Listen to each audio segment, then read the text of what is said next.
Okay, welcome back to the channel. It's been a while, but I have a fun little update here for you. I got a little package today. I ordered a Nikon. As a longtime Sony shooter for over almost 10 years now, I think. It's been a long time. I used to shoot with the A1. I recently gave it up because I'm getting more into video and I couldn't wait for an FX3 Mark II. So when Nikon announced this, I had to pick it up. I ordered this camera on September 14th. It is now October 22nd. The camera was just shipped out on the 20th. And B&H got it into my hands within 2 days. And so if you ordered a little bit before or after me, hopefully you got your back order status changed to order in progress. The number one thing for me was to check my credit card statement to see if the charge went through. And it did. And that's what kind of led me to know that the camera was on its way out and that I wasn't going to be put on back order forever. So here it is. Nikon ZR. Excited? My very first Nikon. I shot Canon for a long time before Sony. And I was always Team Canon, and then it took me a long time to switch to Team Sony. And now it's my first Nikon body, and it's kind of crazy. So inside you get a bunch of papers. We have a USB-C cable. It's not the longest cable. It's about this long. So maybe it feels like it's 1.5 feet or so, maybe half a meter. So inside we got a battery, the EN-EL15C. You probably know all this if you've been poring over the spec sheets like myself, just in anticipation. Here's a Nikon strap. And finally, the body. And if I look underneath the body here, is there anything else? Nope. Just more packaging. All right, taking the camera out of the protective plastic. And wow, that is it's a lot lighter than I thought. It is bottom heavy, which is interesting. Like if I held it upside down, it wants to line itself up this way. So maybe that's a good thing. That means they kind of put the center of gravity towards the bottom. But yeah, that's nice. The grip sucks. Like to hold it like this is terrible because back here, at least they give you a little bit of a lip right here. But let's see the screen that's been so anticipated or talked about. So if get this open, get that giant screen out. There's a little film protecting it. Flip it around. Boom, you got that screen. This camera reminds me so much of the Canon EOS R when it first came out, which I also had, which was supposed to kind of usher in a new era of mirrorless photography. And this is kind of reminiscent of that. It's a new form factor and a new camera that is hopefully starting a new line. I mean, that EOS R eventually ended up becoming like the flagship Canon cameras of today. So who knows what this could mean for Nikon? I'm very excited. All right, let's take the battery out and put it in here. So if you do this, I just noticed, it feels like something is loose in there. And I've heard reports of this, that it's the IBIS. I'll say, having had so many Canon bodies and Sony bodies, I've never had their IBIS sound like this. Can you hear this? That feels kind of janky inside, to be honest. I'm sure it's fine, but let's say you have it in the backpack and you're hiking and this thing is constantly doing this. I can't imagine that kind of play to be good for like mechanical wear and tear inside the body. But what do I know? I'm gonna guess if Nikon keeps crushing this, like a camera like this isn't gonna be, you know, multi-year, I'm gonna keep this for like 5 years type of thing. For a lot of people, it might be a transitional camera to something bigger for when the full FX3 competitor comes out at the $4,000 mark or whatever. Or, you know, maybe it's a B cam that people don't really care that much about. But anyway, let's get started. So here is the screen peel. Beautiful. Okay. Get the battery in there. First time loading a Nikon battery. Okay, so it has a yellow catch mechanism because this door operates the memory card slot as well, which Nikon has gotten a lot of flack for. Hold on, I'll be right back. Let me get some accessories. I'm back. Let's get some accessories on this thing. This being my first camera going into the world of CFast is not easy because I come from my A1, which I used to use just a regular V90 SD card, which is also not cheap. I wanted to give myself the most latitude when it comes to shooting in Redcode because I'm a firm believer you should maximize whatever you bought. So I always encourage my friends who buy like a semi-prosumer camera, hey, shoot in RAW. So, you know, with this camera, I have to shoot Redcode. I have to. So I got the OWC Atlas Ultra 2 terabyte. Kind of expensive. I think I got it for $449. But considering that the port is hard to get to, especially with the cage, I figured getting the biggest card I can find is just gonna save me so much worry. And when you're talking about dollars per gigabyte, it's probably more efficient to get 2 1 terabytes, but with the added inconvenience of having to switch it out, I think it's worth the $50 premium to not have to constantly switch it out. All right, so here's the card. And let's open the port here.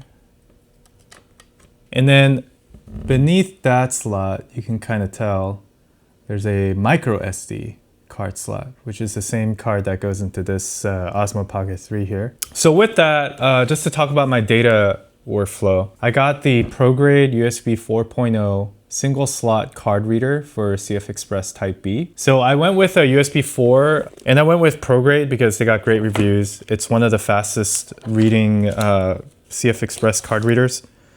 And I like that it's USB 4, so it's a little bit more compatible, let's say, with like Windows machines. Whereas like if I went specific Thunderbolt 4 or Thunderbolt 5, I might be limited to only being able to pull off data onto Macs, and I don't want to be limited in that way. So here it is, pretty small, pretty compact, USB 4.0 port. Okay, to support that, 2 terabyte card, not that, I don't know how many times I'm gonna fill that all the way up, but I also need a external SSD that can support that kind of data. And so I have a slower hard drive backup, kind of as a attached, network attached storage. And I needed something that I can pull things really quickly off of. After all, what's the point of having a 40 gigabit per second memory card reader if the thing that I'm pulling it into is not fast enough? And there's no way I'm putting all this data onto my MacBook Pro's limited hard drive. So I got my first OWC external enclosure. Yep, USB 4, so it's not Thunderbolt specific. And then I paired that along with the Western Digital Black SN850X NVMe drive. I got the 8 terabyte version. Again, all this together, like just for the memory management of shooting in Red, I probably dropped $1,000. So I actually think that's a really smart thing that Nikon did to price this so under. So for example, I was able to sell my A1 used for $4,100. So that was my working budget for whatever the next camera was going to be, whether it's an FX3 or this, in this case, the Nikon ZR. And so, yeah, I spent $2,200 on this. And then I have some budget remaining, not for lenses, but for memory and storage. So after having bought this, I can say I've used the external hard drive enclosure while on my recent trip to Korea for 3 weeks. And this thing is awesome. My first OWC enclosure, it's basically a giant aluminum heatsink, one of the best built enclosures I've ever had. And I love that it's fanless. I wanted something that can cool the drive efficiently and quickly. And this thing has been rock solid. I've been editing straight off of this in Resolve. Yeah, and it gets warm, but that's what it's supposed to get. It's supposed to get warm so that that heat is drawn away from your NVMe. And this thing has been awesome. So I'm very happy with the external hard drive setup with the OWC and the Western Digital Black 8 terabyte. And lastly, I need a lens. So I got the Megadap. Got the Megadap ETZ21 Pro Plus. I don't know what the main advantage is between the Pro and the Pro Plus. I figured the Pro Plus has a little more something. I don't know. With lens compatibility and stuff, you never know if like one little change in the driver or whatever can unlock functionality that might be very critical for you. So I always do try to get like the latest tech stuff when it comes to dealing with emerging technology such as this. I will say it's very well made. It feels very solidly built. A lot more solid than what the pictures in the product listing suggest. It's hefty. Got all the contacts. Turn to the right to release. Yep. And then let's get the Megadap on there. Dots lined up. Okay. That's lined up. And then what I have waiting for it is all of my Sony glass. And I love that this Z mount lets you adapt E mount. So here's my Sony 50mm GM that I've dropped and put a nice crack in the barrel, but it works perfectly fine. This reminds me of Canon days where the release is on the other side, so you need two hands. I mean, either way, you're gonna need two hands, but now this is really awkward. But the Megadap puts the release right here on your shooting hand, which is the way I prefer it, which is how Sony does it. So, yep. And I do like that with the adapter, see that line right there and the Sony line? It does line up with the body's line indicator. So it's not like a new indicator you have to look for. And I'm still used to trying to turn the camera on with this rocker like the Sony, okay? But you gotta use the button here, like that. Ooh. Okay, so that's kind of a crappy thing. My camera just came out, it's brand new, but the battery is not charged at all. And guess what? Unlike Sony, Nikon doesn't ship you a charger. So I have to go direct into USB-C. I'm gonna charge this thing and I'll be right back. Okay, I didn't wanna wait forever for this thing to charge. I gotta get to work soon. So I just took a USB-C cable. That is the nice thing about these modern cameras, that you can charge things off of external power bank. Okay. That's interesting. The hot shoe cover is the first time I've seen a cover like this. It's rubberized at the top. And so I thought it was just a rubber cover, but underneath is some plastic. So that's kind of interesting. It's a really beefy one because if you look at this, there's a lot of grooves alongside, whereas like the Sony would be completely flat. So I'm guessing the cover needs to be a little thicker to accommodate, to make it a little more weather sealed. So you slide that in. At least it feels very secure. It doesn't feel like I'm gonna lose that very easily. Okay, let's turn it on. Boom. And it says shutter release disabled, recharge battery. So is this charging? It says it is. So the charge light is on. The battery is discharging. Yeah, shutter release disabled, recharge battery. So, okay, so this is interesting. As I said, I'm charging the battery because it came to me pretty empty. And if I take the Megadap adapter out, it will at least let me turn it on while it's charging. The symbol there says it's plugged in and it tells me there's no lens adapted, which is fine. So let's try turning this off. And this will forever confuse me. To take the lens off, you got to switch to the right, which if you're looking at it, it's like everything opposite of what you learned, where righty is loosey and the lefty is tighty. But anyway, feels weird to turn left to tighten and right to release. So here's my GM lens with the Megadap adapter. Okay, so now if I try to turn it on, hey, it's working now. But for a while, for at least 10 minutes, it would say, hey, the battery needs charging. It won't even turn on. So maybe that might freak you out if you're in the middle of a shoot and you're like on your last battery and you need external power. But so far, this monitor, my first impression is legit. And wow, the autofocus. So I'm tapping to autofocus right now. And this thing is pretty awesome as far as getting autofocus with a non-native lens goes. Let's see, does this have a tally light? It does. So I think this light goes off when your battery is low because I'm not recording right now. If I were to start recording, the tally light is solid and then it starts blinking instead of emptying. That's kind of nice. Coming over from A1 LAN, not having a tally light, this is pretty nice. Might or might not upload any footage. I will try my best to. Got my buddy here, Colby, which I might test some footage on. But so far, yeah, it feels great in the hand. The monitor is incredible, not having been used to a 4-inch monitor. Yeah, it feels great.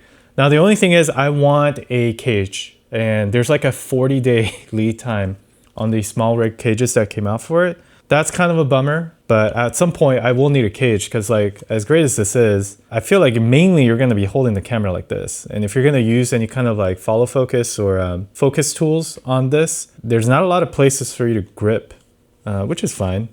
I mean, this is what I love about this is if you're traveling, man, this is minimal. This is so tiny, and having a little zoom on it or like a little anamorphic on it would be perfect. You just kind of hold it like this. You just have to get your wrists used to holding your cameras like this as opposed to with your right hand, because I'm going to guess with your right hand you're going to hold it more like this, so your thumb is over the record button, but usually going to be like this. I'm not usually doing things like this. I mean, who knows. What's not cool is I can't tilt this monitor up to make shooting like this easy. Again, this reminds me of the EOS R, where you have to do this first. And then, of course, like, because I'm charging, I can't, this is a huge throwback to the EOS R, because that had the same problem where I can't angle this monitor because it's charging. That's so ridiculous. Anyway, let me go try and mess with some settings.